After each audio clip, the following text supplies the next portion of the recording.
Bonjour à tous et bienvenue à ce nouveau webinaire qu'on organise aujourd'hui, qui fera un focus sur les KPI dans Canopsys 4.5.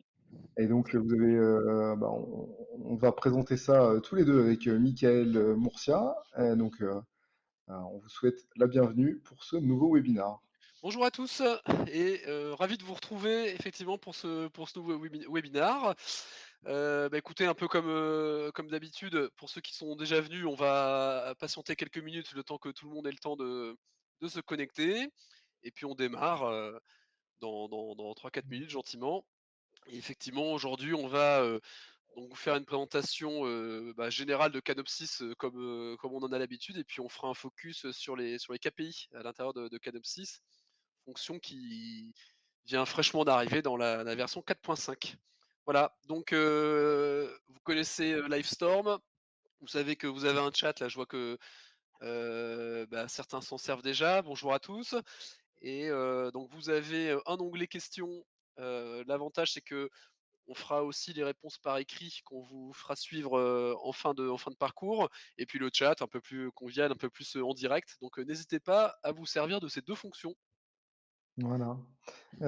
Et vous allez donc il y a un sondage qui vous sera proposé en fin de webinaire qui vous permettra de réagir quant à la suite que vous souhaitez donner à cette présentation, votre satisfaction de cette présentation et dans un souci d'amélioration justement continue de nos webinaires, vous pourrez proposer des choses. Comme on disait, bienvenue aux personnes qui viennent de nous rejoindre. On va se donner quelques minutes, on va démarrer à un petit 10h05 pour permettre à chacun et à chacune de se connecter. Et puis donc bienvenue à tous. Et donc moi-même, je suis Armand Dissot, donc je vais plutôt présenter les choses d'un point de vue commercial. Et Michael, product owner associé, directeur technique de Canopsys, présentera la partie technique. Super, bienvenue à ceux qui nous rejoignent à l'instant. On se laisse encore, 2 minutes et puis on va pouvoir démarrer. Aujourd'hui, c'est une belle météo, on est au top. C'est Je du pense temps même que à on est dans le Nord et je pense même que, une fois n'est pas coutume, le Nord est la région où il fait le plus beau en France cette semaine. voilà, Donc pour une fois, on va te la raconter un peu. commencer C'est assez un rare bon pour le dire. troll. Et donc vous avez un petit onglet chat sur le côté pour réagir à nos bêtises et nous dire bonjour. Et pour des questions un peu plus, enfin vous pouvez utiliser le chat également, mais les questions, l'onglet questions permet de poser vos questions spécifiquement liées à la présentation. Et donc on réagira si la question est en lien avec ce qu'on est en train de dire. On pourra la dire au fur et à mesure et y répondre au fur et à mesure pour un peu plus d'interactivité. Et si c'est une question un peu plus à part, soit on répondra à l'écrit, soit on attendra la partie questions-réponses en fin de présentation pour y répondre. En général, on arrive à peu près à répondre à toutes les questions en cours de présentation. Pas d'inquiétude là-dessus. Et puis nous, ça nous plaît bien parce que ça permet de rendre la chose interactive, comme je disais. Allez, 1 minute et on décolle, c'est parti. C'est le Il y a Kamel qui nous Bienvenue à charrie tous. un peu en disant c'est tellement rare le beau temps dans le Nord. Ouais, c'est pour alimenter le troll. C'est gentil. Super. Euh, donc oui, bienvenue à tous. Hop. Nouvelle fois, on voit que tout le monde est en train de se connecter au fur et à mesure. Ouais, il Donc est merci de votre 10h04, présence. franchement ça va pas, on va Ouais, pas tarder comme on ça, va y aller. si ça se trouve on arrivera même à vous libérer à l'heure, pour une fois. C'est On sait exceptionnel, jamais. c'est pas souvent, hein. En général, on est bavard. Bon, allez, on va y aller, Mika. Allez, go, vas-y. Donc, j'ai dit bienvenue, bienvenue et merci à tous d'être présents. Et je le répète une nouvelle fois. Le webinaire d'aujourd'hui, il va faire un focus sur la version 4.5 donc, qui est sortie récemment, il y a quelques semaines maintenant. Et donc, pour un peu l'ordre du jour et la table des matières, le sommaire de cette présentation, on va rappeler un peu qui est Capensis, donc l'éditeur de Canopsys. On va, dans un souci un peu de prise de recul général, on va rappeler les constats qui nous ont amenés à développer Canopsys, les bénéfices que nous apportons au travers de la solution d'hypervision Canopsys, son positionnement sur le marché et les objectifs auxquels il répond. Et puis, on va ouvrir un peu le capot derrière ça pour montrer son fonctionnement général et la motorisation de la solution. On parlera roadmap, évolution, qu'est-ce qui est prévu à l'avenir en termes de nouvelles features. On vous laissera avec quelques liens utiles pour vous permettre de continuer à vous renseigner et à rentrer un peu dans le vif du sujet de Canopsys et pouvoir découvrir la solution plus en détail, même si on pourra vous accompagner aussi là-dessus. Je reprendrai un peu la main pour la partie offre commerciale et vous présenter le modèle économique qui nous permet d'assurer la pérennité du produit. On présentera quelques références significatives qui permettront justement d'identifier les cas d'usage auxquels on répond à ce jour. Et puis, en fin de parcours, on finira avec une démonstration, donc avec une présentation de la solution en action, parce que la première partie est plutôt théorique au travers de slides. Et donc, sur la fin, on sera au travers d'une démonstration. Et donc, encore une fois, on fera des questions-réponses en cours de présentation, donc n'hésitez surtout pas à réagir. Et sinon, on pourra aussi laisser quelques questions-réponses suite à la démo. Voilà un peu pour l'ordre du jour. Donc, si j'enchaîne tout de suite avec la présentation de Capensis, donc l'éditeur de Canopsys, vous retrouvez sur le slide affiché à l'écran deux parties, donc une partie bleue et une partie verte. La partie bleue, elle représente notre activité d'origine d'intégrateur de solutions d'infrastructure open source, donc spécialiste des systèmes Linux et des solutions d'infrastructure open source. Capensis est né sur cette activité en 2002. Donc, on est majeur, hein, on a 20 ans d'expérience, tout simplement. On va fêter nos 20 ans en fin d'année. J'étais resté justement sur les 18 ans il y a encore un an. Donc là, on va fêter nos 20 ans, nos 20 ans en décembre de cette année. Donc 20 ans d'expérience, euh, 25 collaborateurs sur l'ensemble des deux activités, mais on pourra y revenir. Et donc finalement, cette activité de state service spécialiste du monde libre et des infrastructures libres, on va accompagner nos clients sur toutes les phases inhérentes à tout projet d'infrastructure. Donc un métier de consulting, un métier de design d'architecture, intégration, du support pour vous accompagner après la mise en place, après l'intégration, et vous accompagner sur le MCO des solutions qu'on peut déployer chez vous, et puis un métier de formation qui peut prendre la forme d'un transfert de compétences dans le cadre de certains projets. Donc finalement, vous retrouverez les phases, comme je disais, qu'on retrouve assez fréquemment sur tous les projets d'infra et sur tous les projets IT au sens général. Donc on est capable de vous accompagner à 360 degrés sur tout cela. Donc aujourd'hui, sur cette activité, on va avoir différents axes d'expertise. Je m'arrête juste rapidement là-dessus. Un axe socle Linux sur lequel on va retrouver plutôt nos compétences couche base, donc les distributions, le monde Red Hat, le monde Debian, donc Debian Ubuntu, Red Hat, CentOS. Il y a Rocky Linux, Alma Linux également qu'on suit de très près.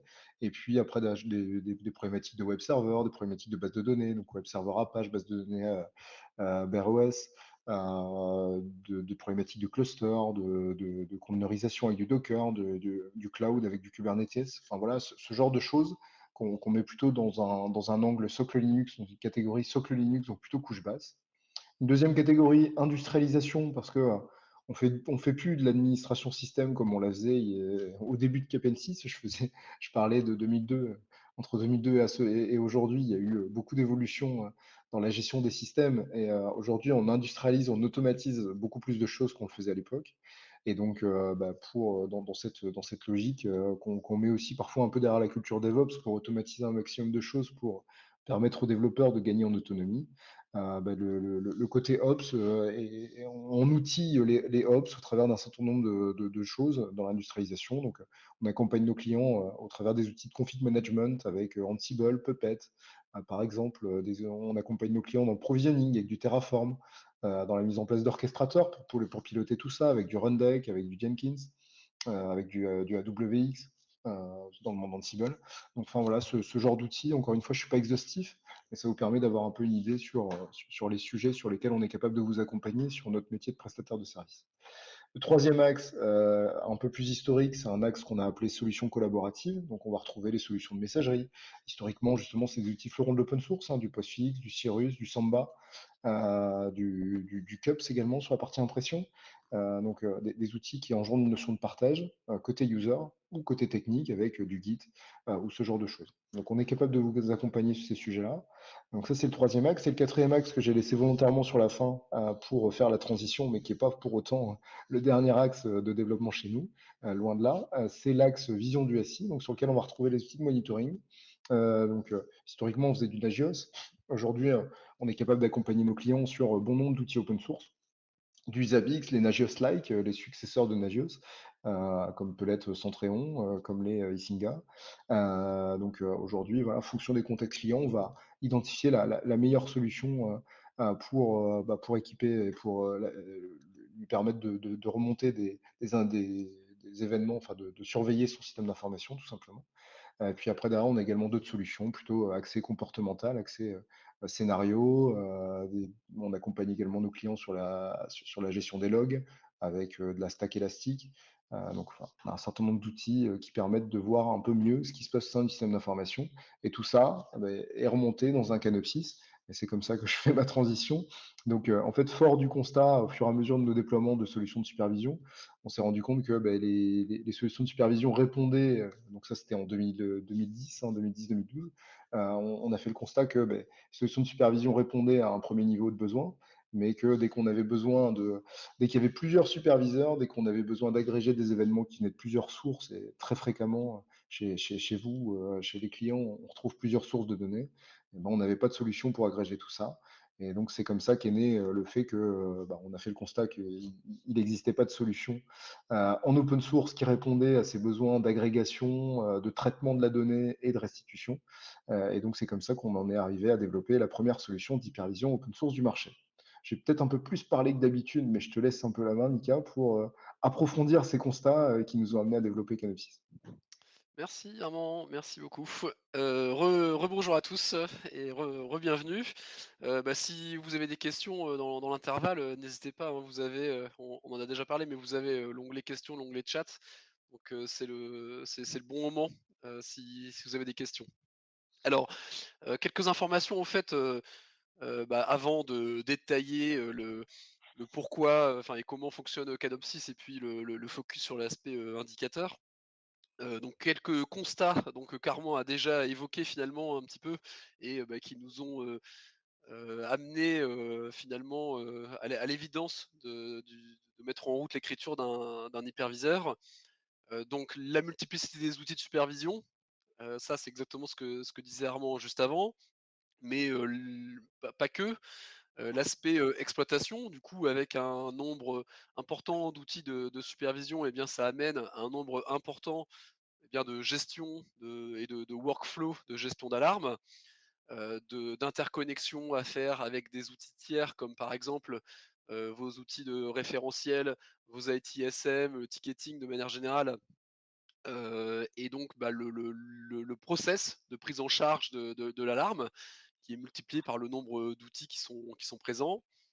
Le volume d'alarme également, on on a souvent, rencontré, des consoles très rouges, avec un volume important d'alarmes dont certaines auraient pu être, cachées, agrégées, corrélées, sans souci. Et puis, de fait, l'aspect plutôt, indicateur, chiffres, statistiques, qui nécessite une grosse agrégation, bien pour pouvoir, présenter des chiffres homogènes et transverses. Voilà, donc ces constats, finalement amènent à la conclusion que, la supervision n'était plus suffisante, mais peut-être que, aujourd'hui c'est juste, un rappel pour la plupart d'entre vous, parce que, vous connaissez la notion d'hypervision et c'est, une notion que nous-mêmes on porte depuis, quelques années et puis qui existait, aussi, avant nous forcément. Et donc en tout cas voilà, à partir de ces constats, on a bâti l'offre, Canopsys et on s'est dirigé vers, l'écriture de Canopsys. Alors qu'est-ce que, Canopsys va pouvoir vous apporter? Eh bien, voilà, vous avez les rectangles ici qui sont, à disposition.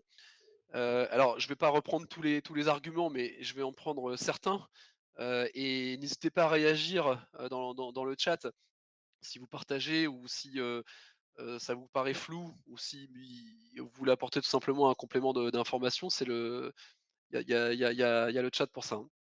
Alors le premier bénéfice de Canopsys, concerne finalement la console. Vous allez avoir à disposition une console unique dans laquelle vous allez retrouver finalement l'ensemble des alarmes qui auront été, mises à disposition depuis, les différents superviseurs de votre système d'information. Donc on va agréger, les événements qui proviennent de votre système d'information et puis on va pouvoir les présenter de manière, homogène dans une console. Alors l'avantage de ça, c'est que, on modifie pas l'existant, dans vos systèmes de supervision et puis finalement l'aspect pilotage, dans dans vos cockpits, est assuré par une console unique et donc finalement en termes de compétences, eh bien, vous maintenez un seul outil et une seule session de formation et cetera pour vos personnels. Donc c'est vrai que cette partie, console unique est le premier bénéfice amené par Canopsys. Vous avez ensuite l'aspect, qui va agir sur le volume d'alarme et donc on va, dédupliquer, on va corréler, on va regrouper, on va cacher grâce à un système de planning et donc le but du jeu, c'est de faire en sorte de présenter le moins d'alarmes possible en fait et les plus pertinentes possibles. Voilà, donc Canopsys va amener des réponses pour, réduire ce volume d'alarme. Côté exploitation, finalement, ça va en face des constats, qu'on a fait, dans le slide précédent. Vous avez, une manière de présenter les alarmes et donc derrière, finalement, un process de gestion, qui pourra, s'appliquer sur l'ensemble de vos alarmes. Vous n'aurez, qu'une seule passerelle à traiter vers votre ticketing ou vos ticketing éventuellement. Même chose pour, les synchronisations de référentiels. Vous allez pouvoir, appliquer des processus de remédiation, manuels ou, automatiques. Et puis vous allez pouvoir mettre à disposition de vos utilisateurs, différentes vues avec différents sets de données. Bon voilà, tout ça concerne le chapitre de l'exploitation. Voilà ce que va apporter, Canopsys. Et puis, bon, sur l'aspect affichage, de la bonne alerte au bon moment à la bonne personne, finalement c'est le résultat de tout ce qu'on vient de se dire. Et donc, avec des plannings, avec, de la gestion de Heartbeat, avec de la corrélation et cetera, et des filtres, des vues configurées correctement. Finalement, voilà, la personne qui va, utiliser, Canopsys et exploiter les informations qui sont présentées, exploitera les informations qui lui sont destinées. C'est ça le principe. Et puis sur l'aspect, indicateur, on fera le focus juste ensuite, mais on va, vous fournir un puits de données dans lequel il y aura des métriques qui sont, calculées au fur et à mesure de l'utilisation de Canopsys et qui va pouvoir vous donner des informations, sur des nombres d'alarmes, par périmètre, par domaine, par, ensemble, applicatif éventuellement, par personne, des informations qui sont plutôt liées au contrat de service, donc des temps de dispo et cetera. Et donc tous ces éléments-là sont mis à disposition dans le puits de données et présentés, dans l'interface de Canopsys que je vous présenterai tout à l'heure. Voilà pour les bénéfices. Alors je vous le redis, hein, mais pensez au chat si vous avez des Oui, questions ou si vous n'hésitez avez pas à me des dire. remarques, n'hésitez pas, hein. J'hésiterai pas à couper Mika avec vos questions Ouais, pour justement ça trouver. marche. Alors, comment est-ce qu'on peut, présenter, Canopsys finalement? Il y a un schéma que vous avez, devant les yeux, qui est une, on va dire une bonne, un bon résumé. Donc, Canopsys est vu comme une tour de contrôle, que vous avez en face des yeux et puis sur la gauche, vous finalement vous avez les informations entrantes dans Canopsys, donc des événements de supervision, des résultats de scénarios que vous aurez exécutés sur vos applications, des périodes de temps, des calendriers en fait, de services, de maintenance, de blackout et cetera que vous allez pouvoir, donner en entrée de Canopsys et puis des informations plutôt liées au référentiel qui vont vous permettre, de faire tous vos enrichissements. Et puis en sortie de Canopsys, eh bien vous avez en premier lieu des alertes qui seront présentées, dans un bac, dans des météos et cetera, vous verrez, ça juste ensuite. Vous pouvez, interagir avec, vos outils d'ITSM pour, créer des tickets notamment, mais ça pourrait aussi être tout simplement des notifications dans votre chat d'entreprise, Teams, Mattermost et cetera, enfin ceux que vous utilisez sans souci. Vous allez aussi avoir donc des, opérations de remédiation, donc avec un gestionnaire de consignes et de jobs qui vont pouvoir, effectivement agir, sur les causes de vos alarmes et puis, du coup des KPI, hem, qui s'enrichissent au fur et à mesure de l'utilisation de Canopsys. Voilà comment est-ce qu'on pourrait, résumer, l'action et le rôle de Canopsys grâce à ce schéma. Vous pouvez retenir, ce schéma, c'est plutôt je pense un bon résumé. Alors maintenant si on va un petit peu plus dans le détail, heu, il y a donc 3 objectifs qui sont, poursuivis par Canopsys. La centralisation, le traitement, la restitution et donc, si on considère et on considère d'ailleurs que, Canopsys, donc cette brique d'hypervision est située plutôt sur le haut de la pyramide que vous avez, en haut à droite du slide et qui est donc, finalement en attente de réception des événements de supervision. L'idée, c'est donc dans un premier temps de centraliser, tous ces événements et donc qui vont provenir de vos applis, de vos outils d'infra, de vos superviseurs, de vos scripts finalement, donc de tout ce qui aujourd'hui effectue la supervision chez vous et puis donc tous ces éléments vont être centralisés dans Canopsys et puis une fois que Canopsys aura reçu ces événements, eh bien il va pouvoir appliquer des traitements et donc, enrichir, remédier, planifier, corréler, d'accord? Donc, il y a plusieurs, mots-clés, qu'on va retrouver juste après sur la présentation, des différents traitements qui existent. Et donc l'idée c'est, que fait-on de l'information qu'on a reçue en fait? Comment est-ce qu'on peut la traiter et la transformer? Et puis pour finir, eh bien l'exploitation, de ces résultats dans le chapitre de restitution et donc, avec des widgets sur des vues, qui vont vous montrer donc, des bacs à alarme, des météos, les indicateurs et cetera. Voilà donc les 3 objectifs, que vise, Canopsys. Tu pas de Non, questions? toujours pas de questions, parce que j'allais poser. Très bien. Eh bien, c'est si ça se trouve, c'est C'est clair. clair. On sait jamais. Bon, n'hésitez pas, hein, d'accord, si vous avez besoin. Alors, le détail maintenant de chacun de ces objectifs. Donc sur la centralisation, on va un peu plus loin. Donc pour discuter avec Canopsys, on utilise donc, son API ou directement son bus de données. Et donc le principe, c'est, de fabriquer des interconnexions entre vos sources de données et donc, l'API ou le bus de Canopsys. Alors vous avez quelques exemples à gauche de connecteurs qui sont, existants.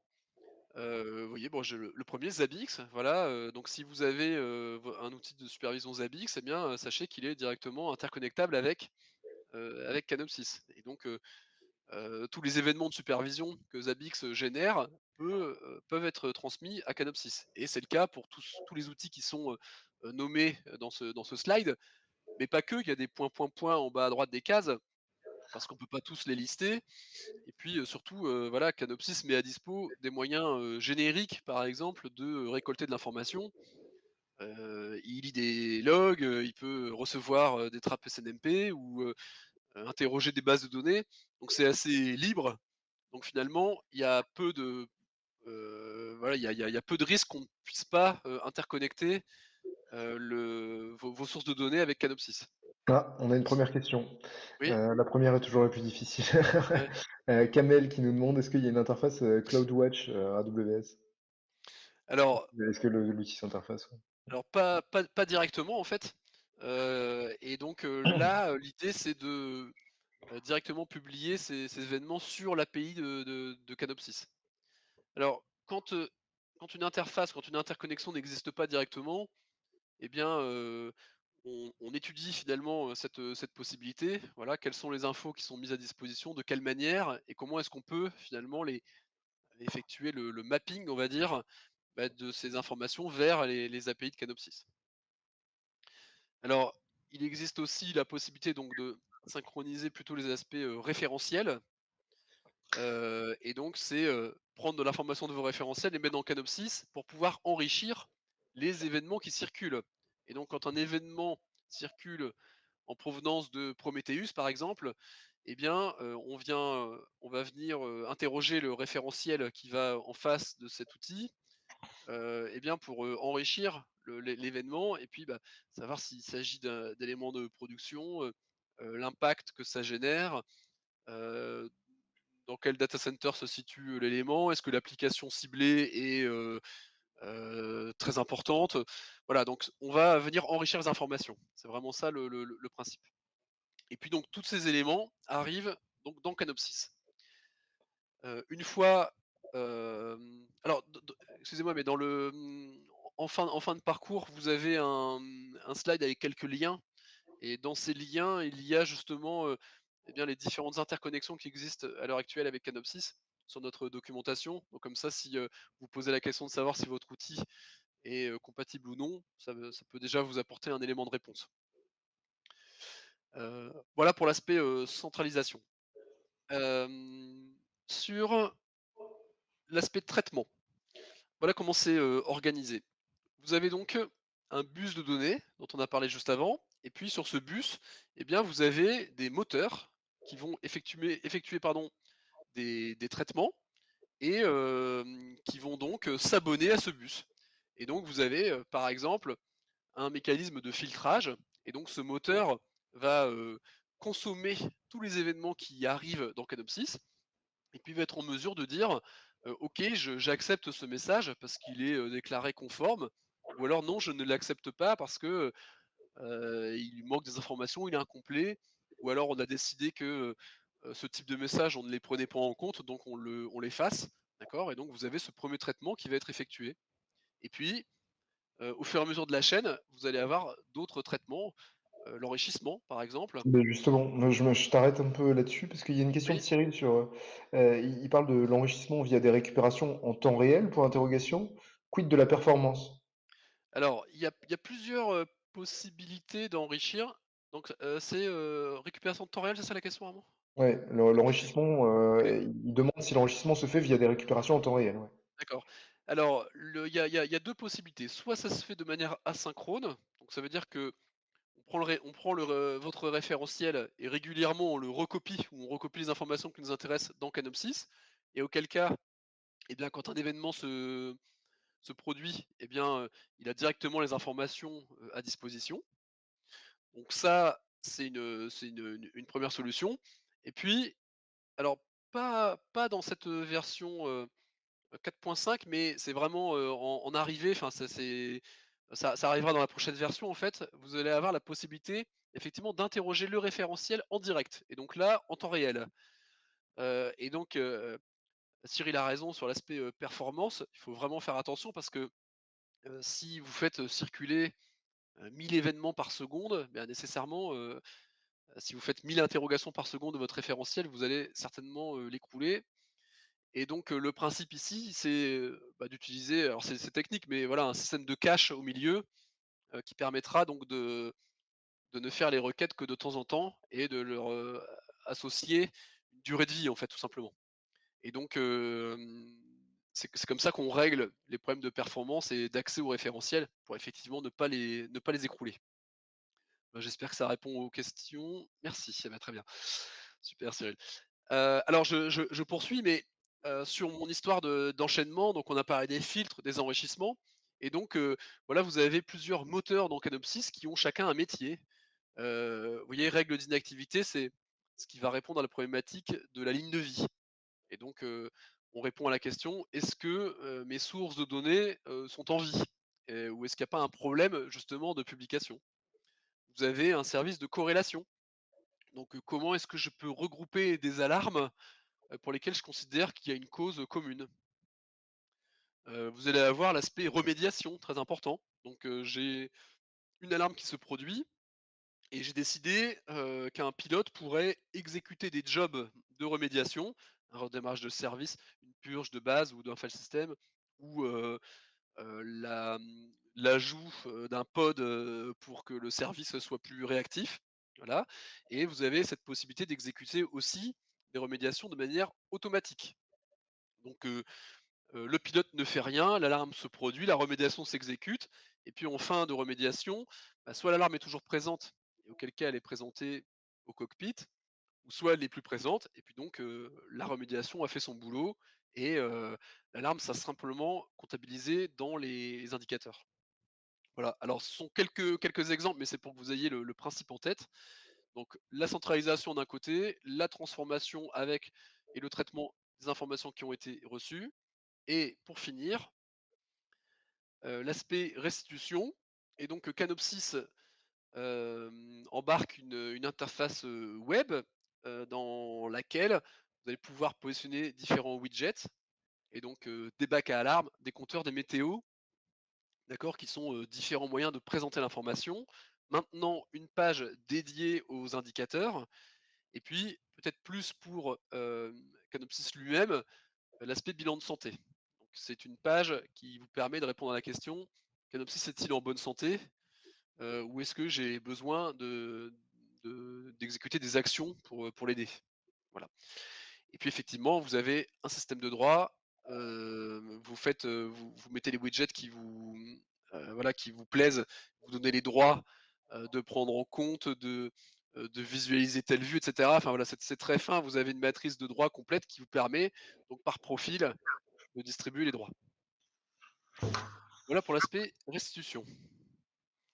Une question Hem, d'Alexandre, avant que tu Vas-y. parles d'un autre Oui. aspect. Est-ce qu'on peut faire des custom, des custom actions depuis le bac à événements via un menu? Des actions. Alors, i peut-être définissez-nous ce que vous appelez des custom actions depuis le bac à événements. Aujourd'hui, en fait, dans le bac, vous avez des actions communes d'acquittement, de déclaration de tickets, de commenter une alarme, poser un snooze, déclarer une période de maintenance, d'accord? Vous avez tous ces éléments qui sont préexistants dans Canopsys et donc, si vous souhaitez ah oui d'accord, exécuter un script maison qui serait lancé par le pilotage, eh bien à ce moment-là, il faut créer une consigne, d'accord? Donc une instruction de remédiation dans laquelle vous allez associer un job.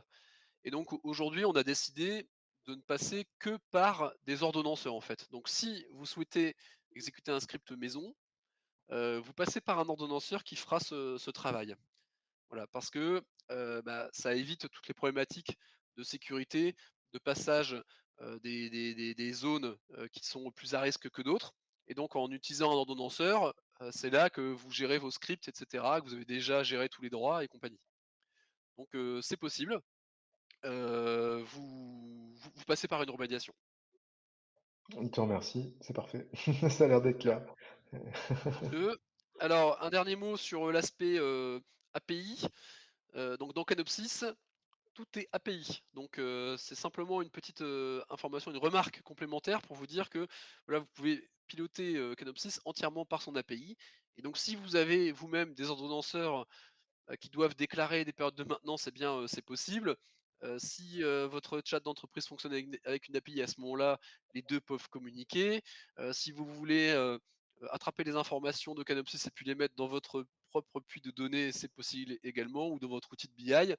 Enfin, sachez que voilà, toutes les opérations existantes dans Canopsy sont accessibles par son API. Voilà, c'était juste un petit détail qui a son importance. Alors, en synthèse, centralisation, traitement, restitution. Donc, je vous refais pas le film. Je vous en ai déjà assez parlé. Mais quand vous aurez le slide à disposition, eh bien, ça vous rafraîchira la mémoire sans aucun doute. Voilà. Donc, si vous devez utiliser un slide pour résumer ce que fait, Canopsys, il est pas mal celui-là. Je pense que ça peut vous voilà, c'est une bonne synthèse. Tu as d'autres questions à mon nom avant la Non, suite? j'ai pas Non? d'autres questions qui sont arrivées, donc on peut enchaîner. Alors, sur les aspects, 4.5 pour la version qui est sortie. Donc évidemment, vous avez le bloc KPI. Donc KPI, qu'est-ce que ça veut dire? Bah, ça veut dire que Canopsys va maintenir des indicateurs tout au long de la vie de Canopsys, des compteurs d'alarme, des compteurs d'alarmes, pour lesquels il y a un acquittement, les temps moyens d'acquittement, les temps moyens de résolution, donc un tas d'indicateurs, finalement, qui à la fin vont vous donner des indices sur, plusieurs choses. Eh bien, le bien-fondé de l'utilisation même de Canopsys, quel est quelque part votre retour sur investissement, quand vous utilisez Canopsys? Alors finalement, l'indicateur qui est très important dans ce cadre-là, c'est le nombre d'alarmes ou le pourcentage d'alarmes qui a été caché dans Canopsys, parce qu'une corrélation, parce qu'un planning associé, parce qu'une maintenance déclarée, parce que, un regroupement dans une méta-alarme et cetera, d'accord? Donc, on va pouvoir répondre à cette question et puis vous allez pouvoir répondre à certaines questions de performance. Hem, sur les profils qui prennent en charge les alarmes, est-ce que je respecte bien, mon contrat, qui est à 15 minutes, de prise en charge sur, ce périmètre-là, pendant que c'est 30 minutes sur un autre périmètre? Donc vous allez pouvoir répondre à ce genre d'éléments et puis vous allez pouvoir répondre aux questions de disponibilité, sur un périmètre applicatif, X d'uptime, X de downtime et X de période de maintenance. Voilà les questions auxquelles on répond. Je vous le montre juste après dans la démo.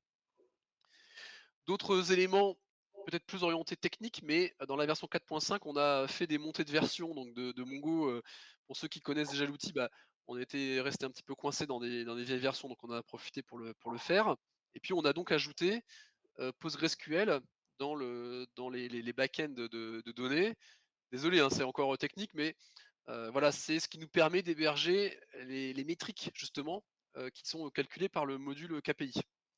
Voilà et donc ça ouvre quand même, certains éléments, pour le futur, de capacité à ingérer, des métriques qui ne seront pas que celles de Canopsys et donc, je fais un peu de teasing, mais dans les prochaines versions, il y aura une possibilité de publier ses propres métriques dans Canopsys pour pouvoir les afficher par la suite. On a fait évoluer l'explorateur de contexte, on a rajouté des colonnes et cetera. Pour ceux qui le connaissent déjà, vous verrez que ça améliore la lisibilité et puis on a rajouté enfin un mode bulk en fait qui va vous permettre de piloter en masse, des objets dans Canopsys, par les API plutôt que de manière unitaire. Voilà, donc c'est bon, le focus c'est l'aspect, KPI et le reste c'est plus de l'aspect, technique dans les nouveautés. Bah, en restant sur la technique, il y a une question de Cyril. Ouais. Tu parlais des bases de données. Quel type de stockage est utilisé pour les events? Alors alors les events en tant que tels ne sont pas stockés. En fait, ils sont, mis à disposition dans Canopsys et les moteurs vont, prendre une décision, par la suite. Qu'est-ce que je dois faire finalement, qu'est-ce que cet event amène comme conclusion? Peut-être la création d'une alarme, la mise à jour, du référentiel ou, plein d'actions possibles et donc, au final, dans le stockage, on stocke du référentiel et on stocke du coup des alarmes essentiellement et donc, ça c'est, stocké dans MongoDB. Voilà, donc dans des documents. Alors que les métriques sont stockées, bah, dans une base, dédiée dont le métier est de stocker des métriques, donc le couple PostgreSQL, Timescale, DB. Voilà, j'espère que ça répond, heu, à votre question. Hem, Armand peut-être, pour la suite alors, sur l'aspect, je te laisse la main juste après, hein, mais, Ouais, donc pas de problème. sur l'aspect, roadmap, donc sachez qu'on maintient une roadmap sur plusieurs années et qu'on intègre, les clients, de Canopsys dans les réflexions, qui nous font des suggestions, qui nous demandent de prioriser certains, sujets par rapport à d'autres. Et donc on a, finalement une roadmap qui bouge, régulièrement, voilà, dans les faits. Sachez que voilà, on écoute, on écoute les clients, dans leurs différentes demandes et dans leurs différents besoins. Alors sur ce qui est à venir, il y a un point qui est très important sur l'ergonomie des patterns. En fait, pour ceux qui ne connaissent pas Canopsys, régulièrement dans Canopsys, on a besoin de définir des filtres, des patterns pour, repérer des périmètres, repérer des alarmes, dans l'outil et on va rendre beaucoup plus, intuitive l'écriture des patterns. Parce que faut reconnaître qu'aujourd'hui, il faut avoir certains réflexes, en tête pour pouvoir s'en servir et donc ça, c'est une remontée, client très très clairement et donc qu'on a adressée et sur laquelle on travaille en ce moment même. Je vous ai parlé de la métrologie dans le sens, pouvoir ingérer, des métriques en provenance de vos sources de données et ne pas gérer que les métriques propres à Canopsys, donc à venir. On parle également d'ajouter un widget cartographie et donc cartographie dans le sens représentation cartographique, et bien finalement de fonctions, de processus et avec la gestion, bah, des alarmes en cours sur ces processus. Donc des représentations logiques, d'applications, de processus métiers, ou des représentations géographiques de vos alarmes et donc X alarmes en cours, dans tel périmètre géographique, par exemple. Donc ça, je reviendrai, un peu plus tard, quand, on aura, avancé sur ce sujet, mais c'est un en cours de spécification, en tout cas. Et puis pour finir, alors je dis pour finir, il y a la roadmap est pleine, hein, il y a pas que ces 4 points évidemment, mais on parle effectivement d'un chatbot, donc d'un ChatOps, donc d'un agent de conversation, avec lequel on pourra discuter pour, activer des fonctions dans Canopsys, et donc pour ne pas être obligé d'avoir les yeux rivés sur, les consoles d'hypervision. Voilà, être averti par chat, déclencher des actions par le chat et cetera. Voilà, c'est l'ambition de ce module. Alors, si vous avez, alors, tiens, on a une question de Christophe juste avant. Est-ce qu'on pourrait ainsi visualiser des alarmes de sécurité physique sur ces cartographies, intrusion, contrôle d'accès? Eh bien, si, ces événements sont portés à la connaissance de Canopsys et qu'ils sont convertis en alarmes parce que, bah, c'est les règles de gestion ont décidé qu'il fallait convertir en alarme, à ce moment-là, oui. Le tout, si vous voulez donc de la carto, alors si on se dit carto géographique, bah, forcément il faudra donc ajouter les aspects coordonnés, à vos différents, CI, c'est nécessaire et puis si jamais, c'est de la représentation logique, bah là, à ce moment-là, ce sera à vous de placer vos pastilles, directement sur, un fond de carte, logique. C'est une question intéressante, Christophe, parce que on est en train de diversifier Canopsys aujourd'hui, qui est très focusé IT, vers d'autres domaines industriels ou gestion de bâtiments et autres. Et donc justement, ce genre de réflexion et ce genre de contrôle, j'ai envie de dire, un peu en dehors de l'IT ou périphériques à l'IT, sont des surveillances qu'on est en train de regarder de très près dans le cadre d'autres projets. Donc, très bonne question. Question dans l'actualité chez nous, en tout cas. Et une autre question de Pascal, qui nous demande s'il est possible de rajouter des widgets, à l'instar de Grafana, ce qu'on peut faire dans Grafana, par exemple. Bah, aujourd'hui, une vue, est faite de widgets, donc vous pouvez déjà, finalement positionner les widgets comme vous le souhaitez. Là, je vous ai parlé donc du widget, Carto qu'on va rajouter, donc qui pourra, être, instancié également dans une vue. Ce sera le cas pour des graphes également, et donc c'est déjà ce principe-là et donc derrière, un autre type de widget et bien, oui, c'est là, c'est libre à vous de contribuer sur l'outil évidemment, oui, tout à fait, et donc on a même une documentation alors qui est pas publique aujourd'hui, mais qui permet eh bien de savoir comment développer un widget, d'utiliser les API, enfin voilà, toute la technique qui va autour du développement d'un widget. Donc effectivement, vous pourriez, intégrer un widget fait par quelqu'un d'autre, en effet.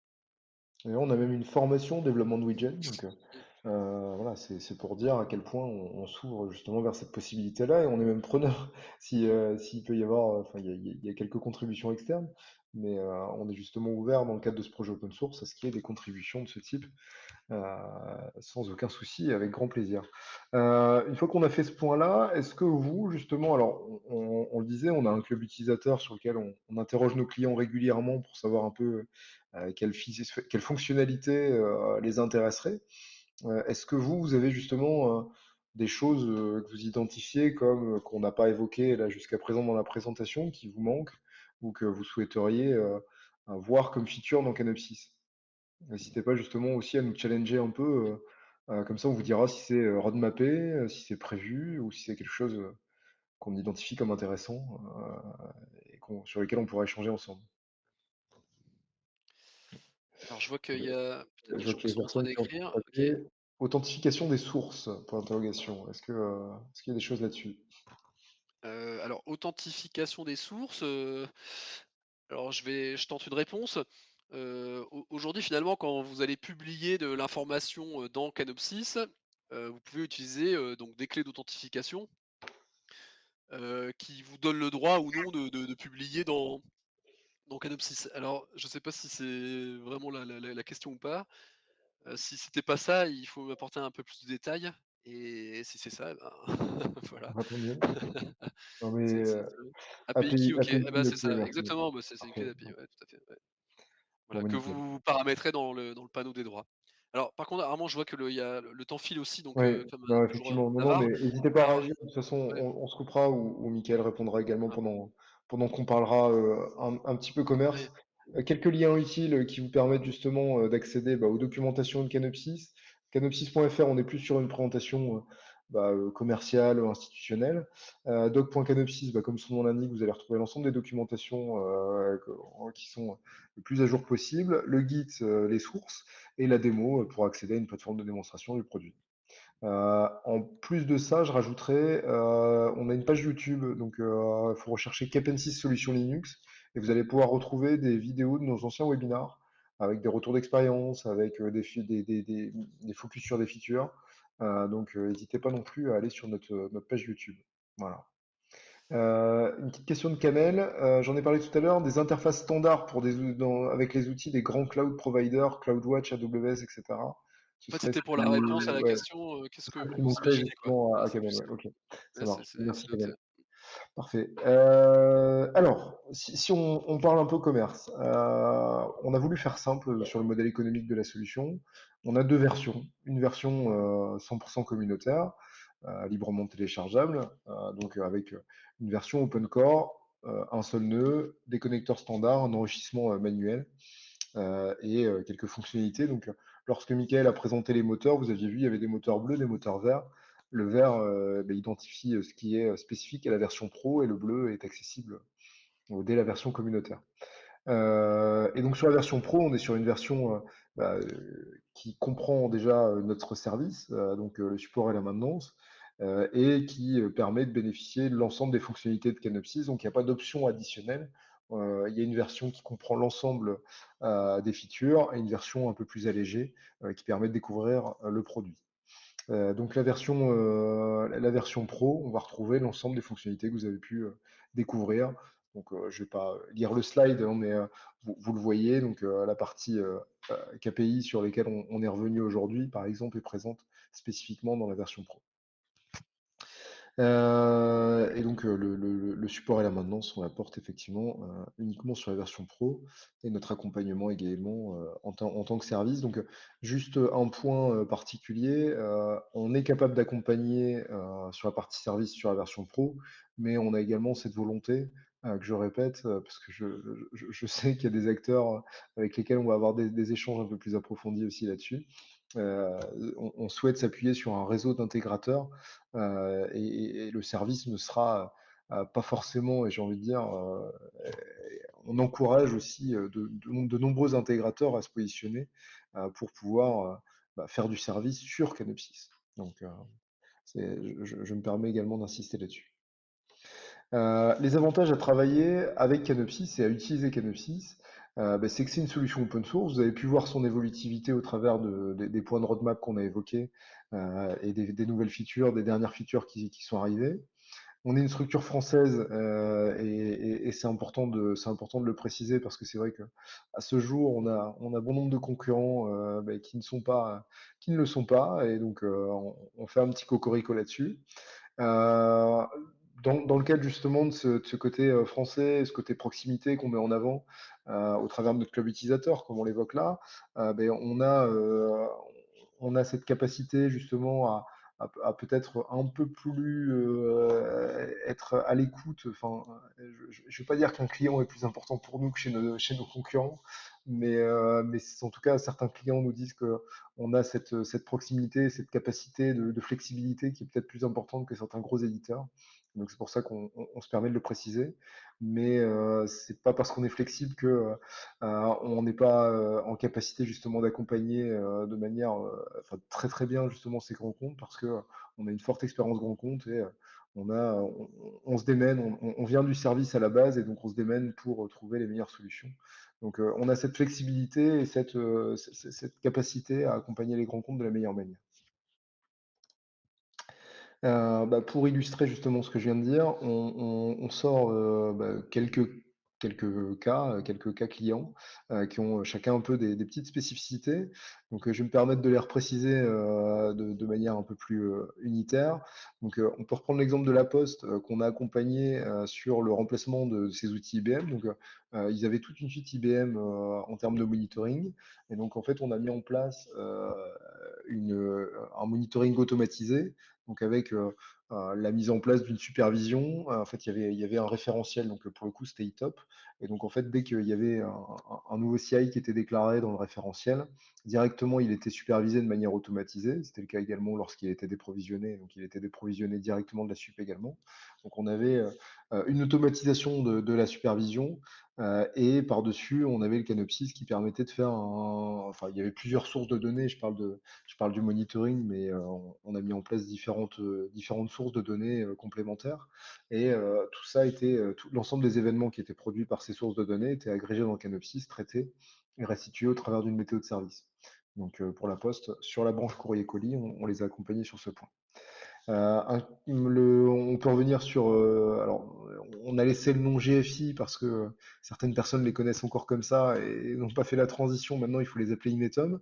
Mais Inetum, donc dans le cadre de leur centre de service, ils accompagnent leurs clients dans le cadre du MCO, dans le cadre du MCO de leurs clients, dans le cadre de contrats d'infogérance. Donc en fait, ils ont multiples clients et ils avaient multiples plateformes pour les pilotes d'exploitation devaient se connecter sur les différentes plateformes clients. C'était beaucoup de perte de temps. Donc tout ça est agrégé dans Canopsys. Donc ils ont une seule console, un seul cockpit pour gérer les événements. Et vous avez pu voir au travers des features qu'on vous a présentées qu'ils ont bon nombre de fonctionnalités justement qui leur permettent de gagner du temps, de l'autocréation de tickets, de la remédiation, de l'auto-affectation, de l'auto-remédiation. Enfin voilà, il y a un bon nombre de fonctionnalités qui leur permettent de gagner en efficacité dans la gestion des tickets et ils sont très animés par leurs clients sur justement leur efficience dans la gestion des tickets. Donc pour eux, c'est des choses qui sont très très importantes et ils nous remontent régulièrement leurs gains rapportés sur Canopsys. Et ça se compte sur des gains significatifs. Je ne sais pas si je peux remonter les chiffres qui m'ont remonté, donc c'est pour ça que je parle juste de significatifs. Orange, donc dans le cadre du NOC mutualisé d'OBS, donc là, finalement la spécificité qu'on va pouvoir retrouver dans le cadre du NOC d'OBS, c'est la volumétrie, parce qu'on est sur une volumétrie de plus de 1500 événements entrants par seconde.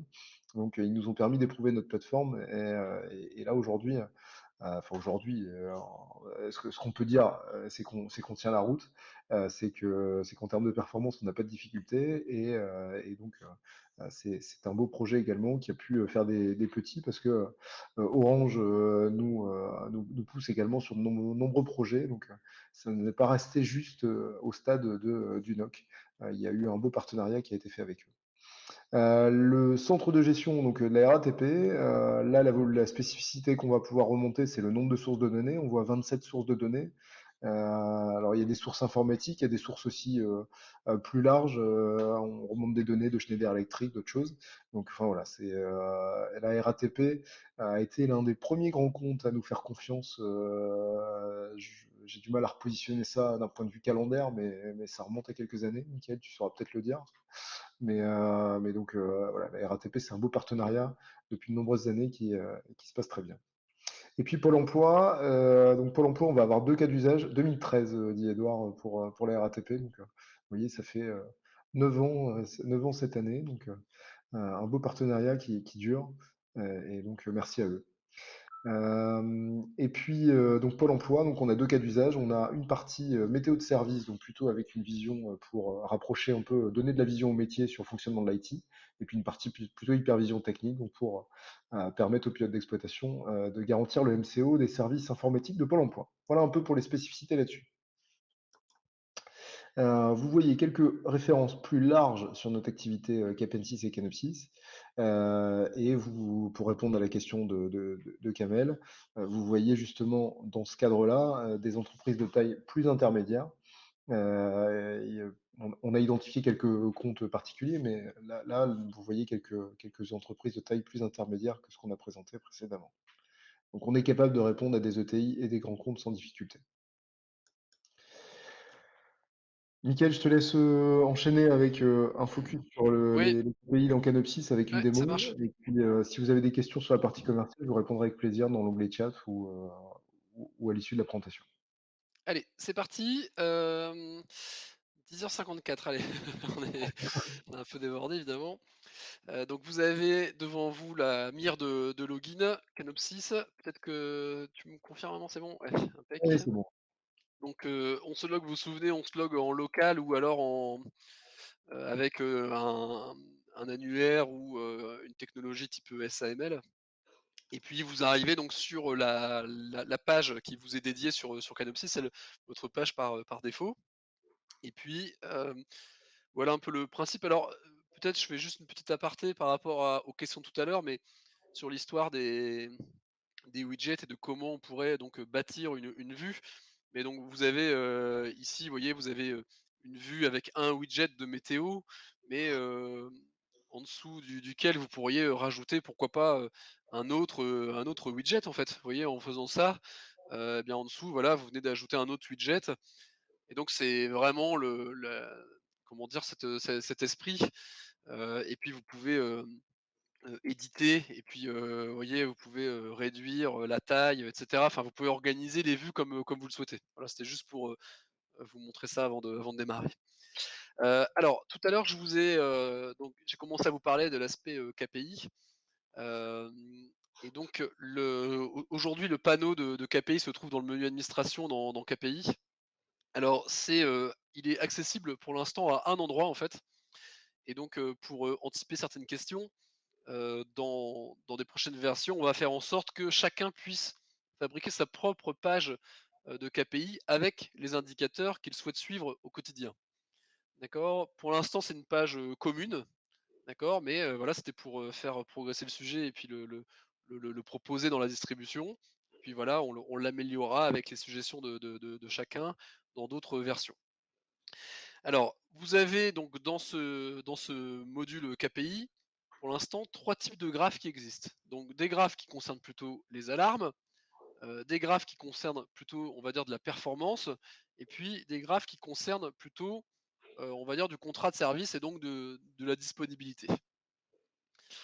Alors, ici sur le graphe, qui concerne, les alarmes, vous avez toujours, un gestionnaire de plage ici, donc qui vous permet de sélectionner, eh bien le calendrier sur lequel vous souhaitez, afficher les statistiques.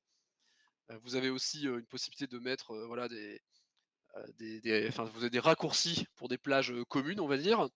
Et puis vous avez une première information importante ici qui est le sampling, c'est-à-dire l'agrégation qui va être appliquée aux données que vous souhaitez afficher. Donc est-ce que vous voulez agréger les données en jours, comme c'est le cas? Vous voyez aujourd'hui, le 24 mars, 1154 alarmes créées, voilà, alors qu'hier 647 seulement, voilà. Mais vous pourriez avoir ce découpage, pourquoi pas en heures. Et l'heure est le grain le plus fin possible dans cette agrégation. Et donc voilà, la répartition en heures, de cet intervalle de temps sur le nombre d'alarmes créées. D'accord? Donc c'est voilà, c'est comme ça que c'est comme ça que ça se présente. Et puis vous avez, ici une possibilité de venir restreindre finalement le périmètre sur lequel, vont s'appliquer ces indicateurs. Alors ici, j'en ai mis, quelques-unes, mais comme ça si vous voulez. Évidemment, là, vous allez pouvoir, vous-même, eh bien, faire votre répartition par application, par domaine, business, par périmètre, applicatif, hein. C'est vous qui allez choisir finalement les filtres que vous souhaitez mettre en place et donc vous voyez, si je choisis ici la source 1 qui correspond à un certain périmètre derrière, eh bien, vous avez donc l'indicateur qui est ici, nombre d'armes créées, qui se met à jour et qui s'applique uniquement sur cette source. D'accord? Et évidemment, ici, vous allez pouvoir sélectionner, eh bien, d'autres indicateurs. Exemple, voilà vous avez, en parallèle, finalement, le nombre de créations d'alarmes et le nombre d'alarmes actives au moment où on se parle.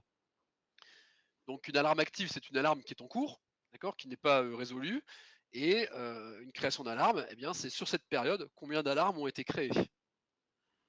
d'accord, pour vous sur le principe.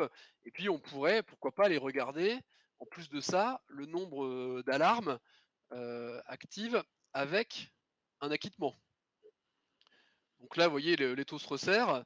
On a, donc, actuellement 1 141 alarmes actives, et sur ces alarmes actives, il y en a 45 qui sont acquittées, d'accord? Et pareil, vous pouvez du coup aller refiltrer sur un élément pour avoir ces chiffres et et bien, amener, cette différenciation. D'accord? Donc c'est, voilà, vous prenez, l'aspect, intervalle de temps et quelque part formule d'agrégation. Vous allez, restreindre le périmètre grâce à un filtre, puis vous allez choisir les indicateurs que vous souhaitez, afficher. Et alors, pour répondre à la question de tout à l'heure, enfin la question que c'est moi qui c'est moi qui l'avais posée, alors c'est plutôt simple pour moi, mais en gros, le module, vous sert à répondre à la question du bien fondé d'utilisation de Canopsys. Et donc vous allez pouvoir, pourquoi pas, afficher le nombre, enfin ou le pourcentage d'alarmes, qui n'ont pas été montrées en fait, d'accord? Vous voyez le pourcentage d'alarmes, non, comment dire? Non montrées. Et donc vous voyez ici, vous avez 76 des alarmes qui ne sont pas présentées au pilotage. Et alors pour quelle raison? Alors pour la source 1, pour quelle raison? Bah, parce que, il y a une maintenance en cours, elle était planifiée donc et ben, on montre pas l'alarme. Parce que on a corrélé des alarmes, donc on les a regroupées dans des méta-alarmes, et donc ces alarmes qui ont été regroupées, on ne les montre pas. Parce qu'on les a mises en veille, d'accord? On les a snoozées, et cetera. Donc toutes les fonctions de Canopsys qui vous permettent de réduire ce volume, eh bien vous l'évaluez. Alors, autant dire que là, c'est un bon gros fake, hein, quand même, parce que 76 des alarmes non montrées, c'est un beau score, hein, c'est pas mal, hein, quand même. Ça veut dire qu'on fait un sacré boulot. Mais bon, c'est pour vous donner un peu l'idée des chiffres qui sont, présentés et présentables. Voilà. Et donc, effectivement, plus ce score est élevé et mieux, et en tout cas, plus vous justifiez l'utilisation même de Canopsys. Voilà. Et donc sachez aussi que, ces chiffres sont interrogeables donc par l'API, je vous en avais parlé tout à l'heure. Et sachez également que vous pouvez vous-même aller interroger le puits de données, Canopsys, si vous voulez utiliser ces chiffres par ailleurs dans vos outils de BI, ou dans des outils tiers, corporate chez vous, qui vous semblent intéressants. Voilà un peu pour l'esprit. Et donc sachez que, dans la suite, c'est déjà, planifié si vous voulez, on fera en sorte que quelqu'un puisse, et bien, dans sa vue, ajouter son propre widget de ce type, et puis fixer des paramètres. Voilà. Pour que, bah, si vous, ce qui vous intéresse en tant que manager par exemple, c'est de, suivre cet indicateur de pourcentage, d'alarmes non, présentées, et bien à ce moment-là, vous pourrez le fixer, et puis vous l'aurez dans un coin dans vos vues, vous pourrez le regarder à tout moment. Voilà, plutôt que de venir sur la page générale et puis de présenter, enfin de devoir reparamétrer le graphe. Alors voilà une première information. J'ai entendu un petit jiggling, ça veut dire qu'il doit y avoir une question sûrement? Tout à fait. Ah, Manuel qui demande. D'ailleurs, PostgreSQL ne stocke que les métriques, c'est bien ça? Si on veut faire du drill down sur ces KPI à partir d'un outil tiers de DataVis, il faut aller oui. requêter dans les documents MongoDB? Ah, si vous voulez, effectivement, jointurer, il faudra, faire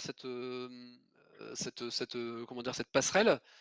Bien que, avec, nos histoires de filtres et de restrictions de périmètre, vous avez quand même des informations directement dans PostgreSQL. Donc ça, vous le retrouverez quand même la plupart. Mais, si à un moment donné, vous souhaitez, calculer un autre indicateur ou aller plus loin dans un existant, bien là, effectivement, il y a peut-être, d'autres calculs à fournir. Alors sur l'aspect plutôt, performance, ah, j'ai encore entendu un. Non, c'est juste pour te remercier, c'est pour Ah ça que non, j'ai. d'accord, bah, ça va, excuse-moi. Très bien.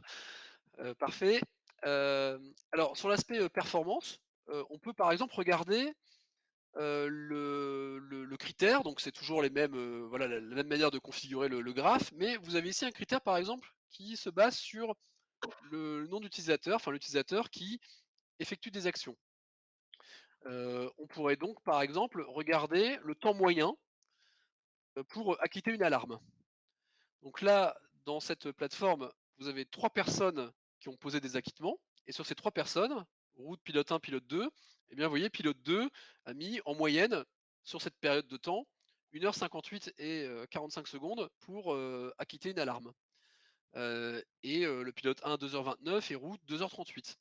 Et donc là, c'est quand même nominatif, très clairement, mais vous pourriez vous dire: «OK, pourquoi pas, le faire par rôle?» Voilà.